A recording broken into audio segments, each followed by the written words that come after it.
Hello, all. This is topic one, the Fair Information Practice Principles, FIPS, and I am Sean Prater. Now, understanding the Fair Information Practice Principles, um, what it is a set of principles or values agencies use to evaluate information systems, programs, and activities that affect individual privacy.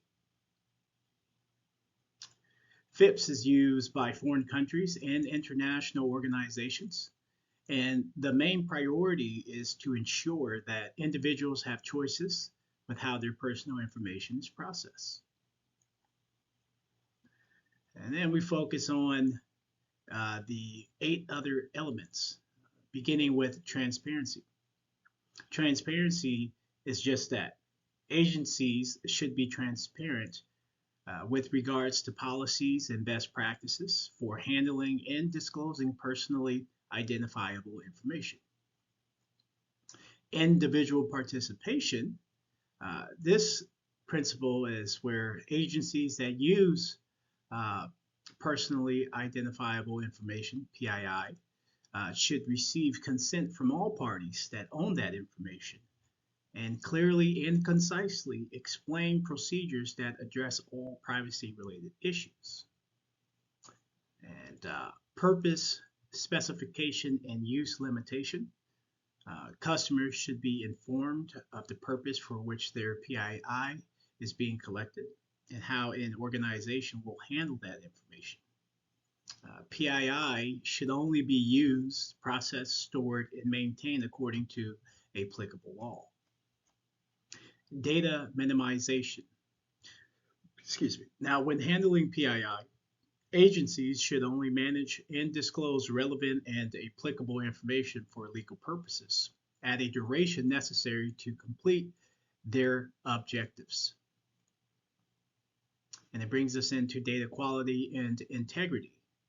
Agencies handling personal information should conduct their affairs in a manner that looks out for the consumer or customer, that is relevant to the direct purpose for which they are intended while maintaining accuracy.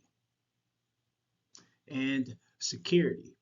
Personal data should be protected by effective safeguards that restrict unauthorized access, use, and modification of data, along with properly disclosing that information. And accountability. Agencies should be accountable for complying with measures that affect the principles and applicable privacy requirements. Agencies should clearly define the roles and responsibilities of their employees on how the PII is handled, accessed, and processed. And lastly, auditing. The auditing aspect of FIPS pertains to the quality check phase that aims to ensure that quality and integrity are maintained while handling personal data.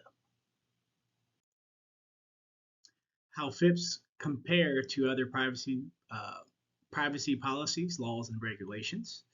Well, the Fair Information Practice Principles typically function as the foundation for privacy guidelines and frameworks, but FIPS is not part of any legal jurisprudence.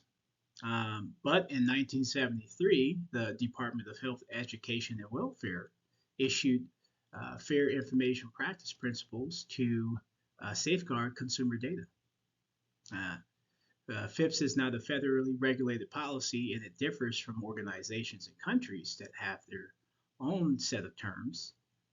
But therefore, FIPS differs entirely from other privacy policies, laws, and regulations because it is an intricate system of federal and state laws, sector or industry regulations, common law principles, and self regulatory programs developed by industry groups are typically there to help govern and regulate accordingly, uh, other than FIPS. Now, how FIPS can be useful in protecting personally identifiable information, PII. FIPS can help with transparency and act as a guideline for organizations to be completely transparent with their business practices while still ensuring individuals are notified of how their data is being used and shared.